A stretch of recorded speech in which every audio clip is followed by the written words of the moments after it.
right, buckle up, everybody, because today we're diving deep into some really cool research on cybersecurity Oh, that yeah. you sent to us, by the way, so thank you for that. Absolutely. It's all about HTTP request smuggling. It's fascinating stuff. Now, that might sound a little, well, technical, Yeah, but trust me, it is way more interesting than it sounds. it really is. And kind of scary, actually. A little bit, yeah. I mean, essentially what we're talking about is how attackers can, Yeah. exploit these tiny little inconsistencies in the way different web servers interpret the boundaries between HTTP requests. So, like, those packets of data Exactly. that are constantly going back and forth between, like, my browser and a website. That's it. So it's almost like they're speaking slightly different dialects of internet language. It's a great analogy. And that little miscommunication, the tiny little difference, can cause some serious problems. Yeah, it can cause major chaos. Chaos, that's a good word for it.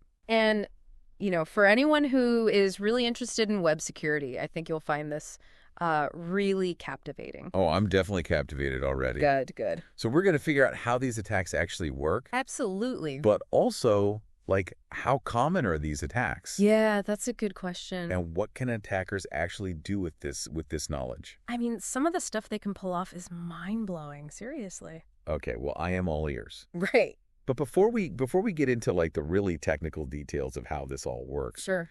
can we take a step back for a second and just talk about the architecture involved? Of course. Like, how do these servers even talk to each other in the first place?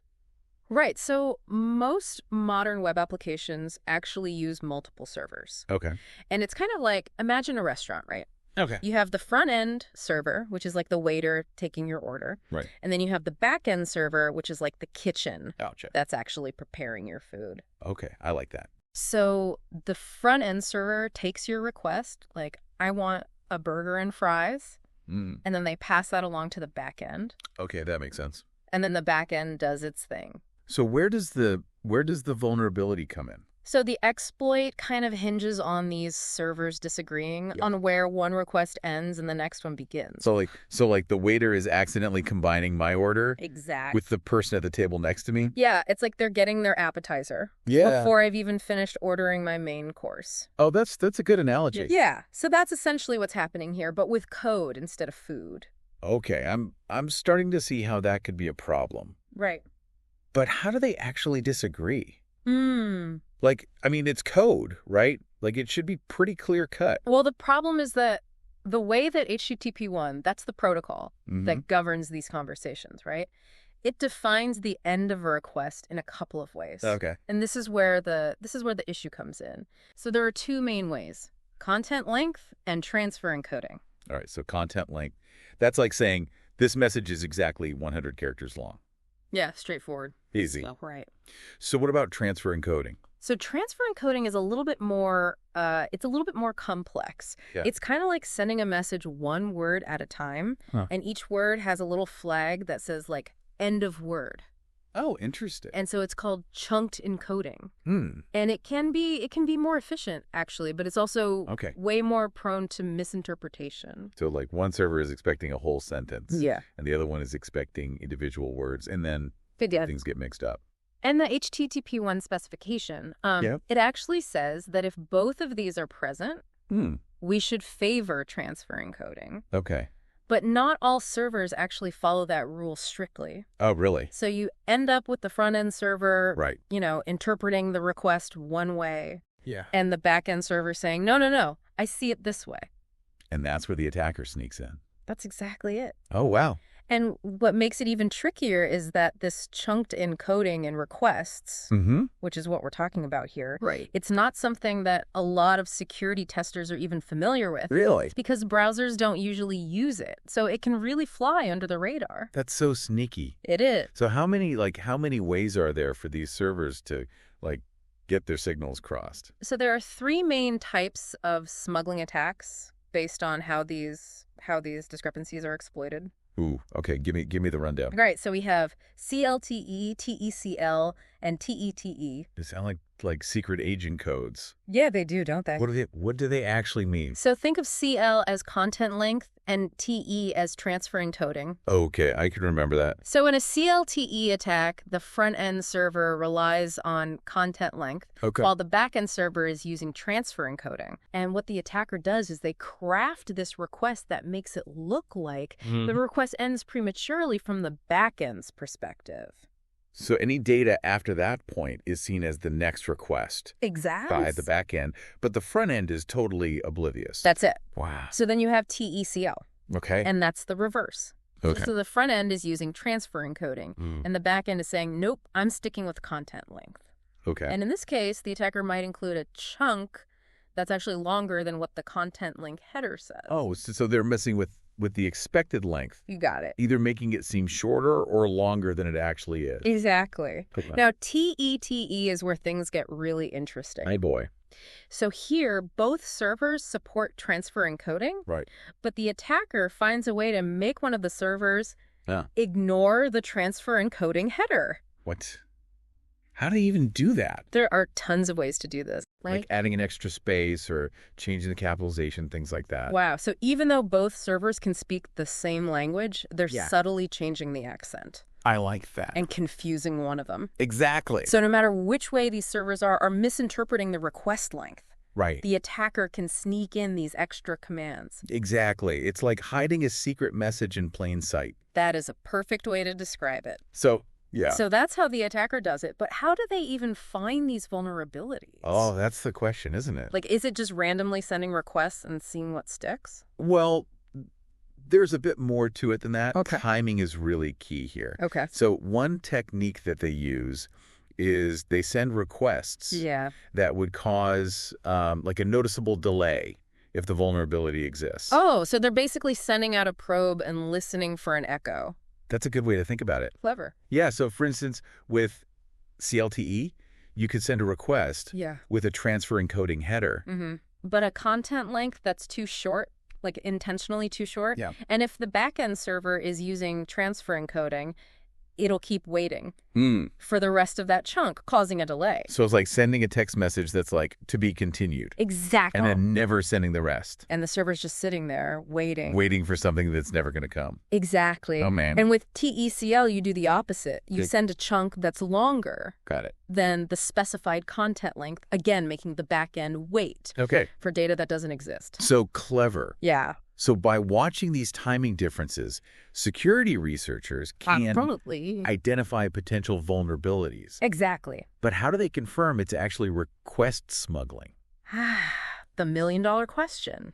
Not just some random internet hiccup. Right. We'll get into that next time. Okay. Cliffhanger. Little cliffhanger. All right. I like it. Welcome back to the deep dive. And if you're just tuning in, we are talking all about HTTP request smuggling. Some seriously sneaky stuff.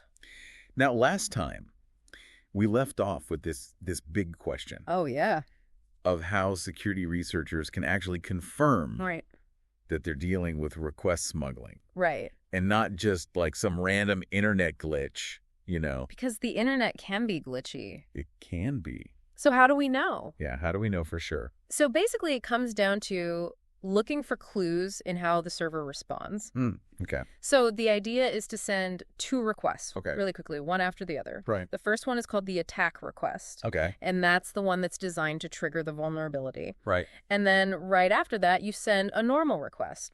Just a regular run-of-the-mill request. Okay. And if that normal request, if the server's response to that is altered in a very specific way, it's like the server is confessing that it's been smuggling stuff. It's like a little interrogation technique for servers. I like that. Yeah. So what kind of altered responses? So let's say you're testing for CLTE, right? You could send an attack request that has a smuggled piece of code in it. Okay. That changes the URL of the next request. Oh, it's a normal one. So if the server then spits back a 404 error, page not found, because the URL's all messed up. Because it's like, hey, I tried to go to that weird URL you gave me. Yeah. But it doesn't exist. It's a pretty clear sign. That's a smoking gun. That the smuggling worked, right? Absolutely. Okay, I'm convinced. Yeah. So we've established that attackers can sneak in these extra commands by exploiting these little tiny discrepancies. Right. But what can they actually do with that power? That is the question, isn't it? It is. And I think you'll find the answer pretty interesting.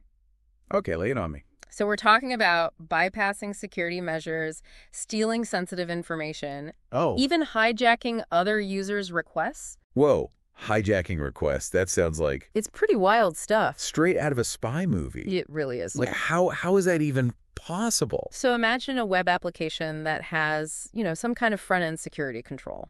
Okay, like a login page. Yeah, like a login page, exactly. Yeah, so it's making sure only authorized users. Right. It's like a bouncer at a club. Okay. Checking your ID. Okay. Before they let you in. So how does request smuggling get around that? So if there's a vulnerability, right, the attacker can craft a smuggled request.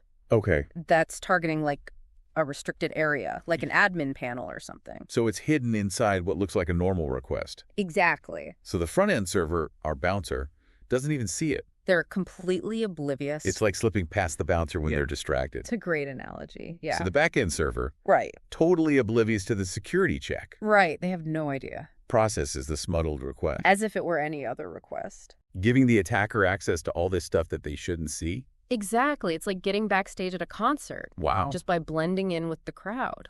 Okay, so that's bypassing security. Right. What else can they do? So another thing they can do is they can actually reveal how the front-end server is modifying requests. Modifying requests? I thought they were just passed along as is. So front-end servers often add extra information to the request, like your IP address or details about the connection. Oh, interesting. Yeah, it's kind of like attaching a little note to your order at the restaurant. I like that. Giving the kitchen some more context. Yeah, okay, I see. So how does request smuggling come into play? Right, that's the big question. So attackers can actually use this to trick the system into revealing these hidden notes. Oh, wow. Do you remember that example from the research where they used the email field on a login form? Yeah, so they basically used it to stash part of a subsequent request. Exactly. And then when the server responded, it echoed back these hidden notes. Yeah, it's like the kitchen accidentally sending back the order notes to the customer. Exactly. So once the attackers know what kind of notes are being added, they can mimic that in their smuggled requests. Oh, so it's all about blending in, making their requests look like... Exactly. Make them look like they belong. They're supposed to be there. Yeah. Sneaky, sneaky, sneaky. And this leads us to an even trickier technique. Okay, hit me with it. Bypassing client authentication. Ooh, now that sounds serious. It is. It's a big deal. What is client authentication? So basically, it's like double-checking your ID at that club. Okay. Both the user and the website have to prove who they are. That's like showing your driver's license and your passport. Yeah, just to be extra sure. Yeah, make sure you're the real deal. So some websites use something called mutual TLS authentication. Okay. Where both sides have to present these certificates, kind of like digital IDs. Got it. And so the front-end server, after checking the client's ID, they often add a header to the request with information from the client's certificate. So it's like a VIP pass? Exactly. That only the back-end server can see? That's a good way to put it, yeah. But remember, smuggled requests are hidden from the front-end server. Right, so they can include forged headers. Oh, so they're like fake VIP passes. Fake VIP passes, exactly. That would normally be overwritten. Exactly. So the attacker is sneaking in with a fake ID. Exactly. And the back-end server has no idea. None whatsoever. This is getting more and more unsettling. I know, right? It seems like every time we peel back a layer, there's something even crazier underneath. There's something even crazier. And we're not even done yet. Oh, no. There's more to uncover about these techniques. Okay, well, I am on the edge of my seat. Good. I'm glad to hear it. Welcome back to the Deep Dive, everybody. Glad to have you back. We've been going deep on HTTP request smuggling. Deep, deep, deep. And it's a rabbit hole. It is a rabbit hole. Yeah. We've seen how these attackers can, exploit these tiny little discrepancies. Right. And how servers talk to each other to, bypass all these security measures. Yeah. Steal data, impersonate other users. I mean, this is scary stuff. It can be pretty alarming. It's enough to make you want to unplug from the internet. Yeah, I can see that. But thankfully, knowledge is power. Absolutely. That's why we're here. So by understanding how this works, we can start to, defend against it, right? Right. And there's a lot we can do both as developers who build these websites and as system administrators who manage the servers. Okay, so tell me there's hope. Like, what can we actually do? Oh, there's absolutely hope. Don't worry. One of the best ways to prevent request smuggling is to use HTTP2 end-to-end. Okay, so why is that? It's like upgrading from a really old rotary phone to a modern smartphone. Gotcha. HTTP2 just eliminates so much of the ambiguity that causes problems in HTTP1. So it's like we're all speaking the same language now, clearly and concisely. Exactly, yeah. Okay, I like it. So why doesn't everyone just switch to HTTP2? Yeah, it's not always easy. Okay. It's a big change for a lot of systems. Right. There's always this balance between security and practicality, right? Absolutely. So what about the websites that are kind of stuck with HTTP1 for the time being? Okay, so if you're using a mix of HTTP2 on the front end and HTTP1 on the back end, which is pretty common, you have to be super careful about validating the requests. Okay, so what does that mean? So it's imagine you have an interpreter translating between two languages. Right. If they aren't super careful, the message can get all garbled, right? So the front-end server is kind of like the interpreter. It is, yeah. Translating between HTTP2 and HTTP1. Exactly, before passing it on to the back end. That makes sense. And that translation process, it can create vulnerabilities if it's not done carefully. So we got to be really strict. Really strict.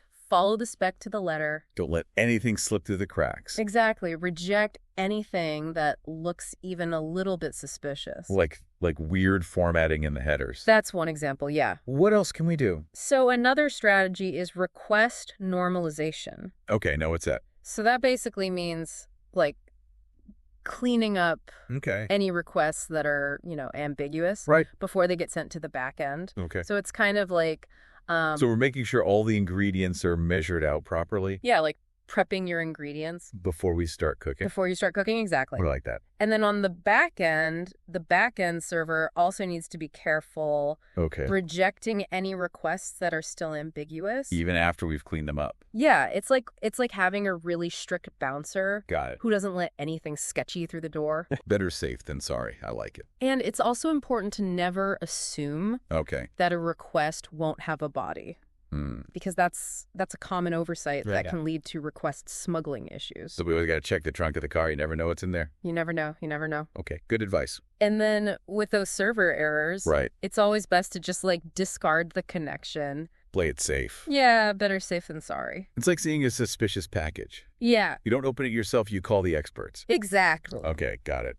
And then finally, if the system is using a forward proxy, it's best to enable upstream HTTP2. So keep those communication lines as secure as possible. The whole way through, yes. I like it. All of these things, they can really reduce the risk of these attacks. It sounds like it's not just about fixing one little vulnerability. No. It's about having a much more secure mindset overall. Holistic approach, yeah. Yeah. And that's what's so fascinating about this, right? Request smuggling, it exploits things that wouldn't even be considered vulnerabilities on their own. Right. It's the combination. It's the way they interact that makes them dangerous. So it's even trickier to detect and prevent. It is, absolutely. Well, you have given me a lot to think about, but before we wrap up, what about the average internet user? Yeah, good question. Like me, is there anything I can do to protect myself from this?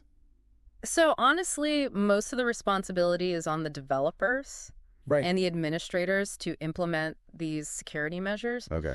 But for you, the average user, the best defense is awareness. Knowing about these attacks can help you make more informed choices about the websites you visit. Gotcha. And the information you share online. So, knowledge is power. Always.